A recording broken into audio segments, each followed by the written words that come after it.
के सामने राष्ट्रीय स्वतंत्रता आंदोलन से जुड़े कुछ प्रश्नों को लेकर आया हूं। आशा करता हूं कि आप सभी इससे आगामी परीक्षा में लाभान्वित होंगे।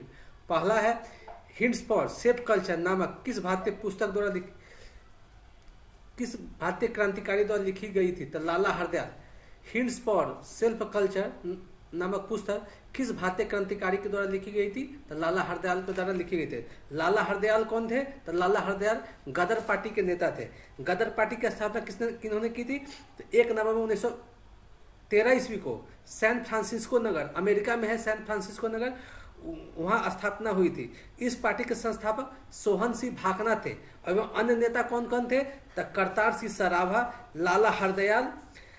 गदर पार्टी ने एक समाचार पत्र भी प्रकाशित किया था, उसका नाम है हिंदुस्तान गदर, जो हिंदुस्तान गदर उर्दू एवं पंजाबी भाषा में छपता था। नेक्स्ट है, काकोरी केस के अभियुक्तों को बचाव हेतु किसकी अध्यक्षता में एक समिति का गठन हुआ था? तो मोतीलाल नेहरू। काकोरी केस कब हुआ था? तो 9 अगस्त 1925 ईस्वी में हुआ था। किसके द्वारा किया गया था? तो हिंदुस्तान रिपब्लिक एसोसिएशन नामक क्रांतिकारियों के द्वारा किया गया था। इस काकोरी षड्यंत्र केस के दौरान रामप्रसाद बिस्मिल, अशफाकुल्ला एवं अन्य क्रांतिकारियों को फांसी की सजा दी गई थी।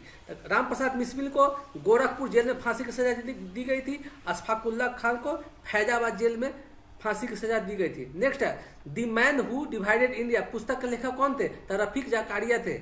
नेक्स्ट है, अपनी फांसी से पूर्व क्रांतिकारियों में से किस एक ने पीने हेतु दिए गए दूध को अस्वीकार कर दिया और कहा, अब मैं केवल अपनी माँ का दूध लूंगा? तो रामप्रसाद बिस्मिल। नेक्स्ट है, किसने गांधी इरविन समझौते में महात्मा गांधी के लाभ को सांत्वना पुरस्कार कहा था? Alan Campbell Johnson. Gandhi Irwin समझौता 5 मार्च 1931 ईस्वी को हुआ था। गांधी इरविन समझौता को दिल्ली समझौता भी कहा जाता है। नेक्स्ट है, बीजी तिलक, बाल गंगाधर तिलक की सजा के पश्चात निम्नलिखित में से किसने दया की वकालत की थी और कहा था कि संस्कृत के एक विद्वान के रूप में बाल गंगाधर तिलक में मेरी दिलचस्पी है? तो मैक्स मुलर ने कहा था। मैक्स मुलर कौन थे? तो मैक्स मुलर जर्मनी के रहने वाले थे, जो ईस्ट इंडिया कंपनी में कर्मचारी थे। मैक्स मुलर भारतीय वेद एवं प्राच्य विद्या के समर्थक थे और उन्होंने उसका अध्ययन भी किया था। नेक्स्ट है, भारतीय राष्ट्रीय कांग्रेस का अंतिम अधिवेशन जिसमें बाल गंगाधर तिलक ने भाग लिया था, तो बाल गंगाधर तिलक ने अंतिम कौन सा अधिवेशन में भाग लिया था? अमृतसर अधिवेशन 1919 में हुआ था, उसमें अंतिम बार भाग लिए थे। 1 अगस्त 1920 ईस्वी को बाल गंगाधर तिलक की मृत्यु बंबई में हो गई थी। बाल गंगाधर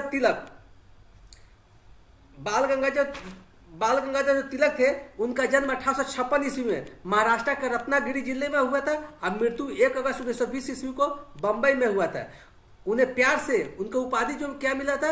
लोकमान्य का उपाधि मिला था। उन्होंने कुछ पुस्तकें भी लिखी, जैसे कौन कौन पुस्तक है? तो गीता रहस्य मांडले जेल, जो भी बर्मा में म्यांमार में स्थित है, वहां पर गीता रहस्य नामक पुस्तक रचना की। दूसरा पुस्तक the Arctic home of the Vedas. इस पुस्तक में उन्होंने आर्यों का मूल स्थान आर्कटिक को माना है। नेक्स्ट है, 1942 में कांग्रेस के बंबई अधिवेशन में किसके द्वारा भारत छोड़ो प्रस्तावित किया गया था? तो जवाहरलाल नेहरू के द्वारा प्रस्तावित किया था। जवाहरलाल नेहरू भारत के प्रथम प्रधानमंत्री थे। जवाहरलाल नेहरू 3 बार कांग्रेस के अधिवेशन के अध्यक्ष रहे। किस साल? तो 1929 ईस्वी लाहौर में हुआ था, 1936 ईस्वी फैजपुर महाराष्ट्र में हुआ था और 1937 ईस्वी लखनऊ में हुआ था। उस कांग्रेस के अधिवेशन के अध्यक्ष थे जवाहरलाल नेहरू। 1947 से 1964 के दौरान भारत के प्रधानमंत्री थे, साथ ही भारत के विदेश मंत्री भी वही थे। उनके काल में किसी विदेश मंत्री के नियुक्ति नहीं किया गया था, स्वयं विदेश मंत्री का काम करते थे। जवाहरलाल नेहरू नैम गुट निरपेक्ष आंदोलन के संस्थापक सदस्यों में से एक थे। नेक्स्ट है, किसने कहा था कि बाल गंगाधर तिलक भारतीय शांति के जनक है? तो वैलेंटाइन चिरोल। नेक्स्ट है, बंबई, मद्रास और कलकत्ता में उच्च न्यायालय की स्थापना कब हुई थी? 1861 ईस्वी में हुई थी। कब हुई थी? तो बंबई, मद्रास, कलकत्ता में उच्च न्यायालय की स्थापना कब हुई थी? 1861 ईस्वी में। क्वेश्चन पूछा है कि भारत का सबसे बड़ा उच्च न्यायालय कौन सा है? तो इलाहाबाद है उच्च हाई कोर्ट, भारत का सबसे बड़ा हाई कोर्ट है। वीडियो पसंद आए तो वीडियो को लाइक करें, साथ ही चैनल को सब्सक्राइब करें। थैंक्स।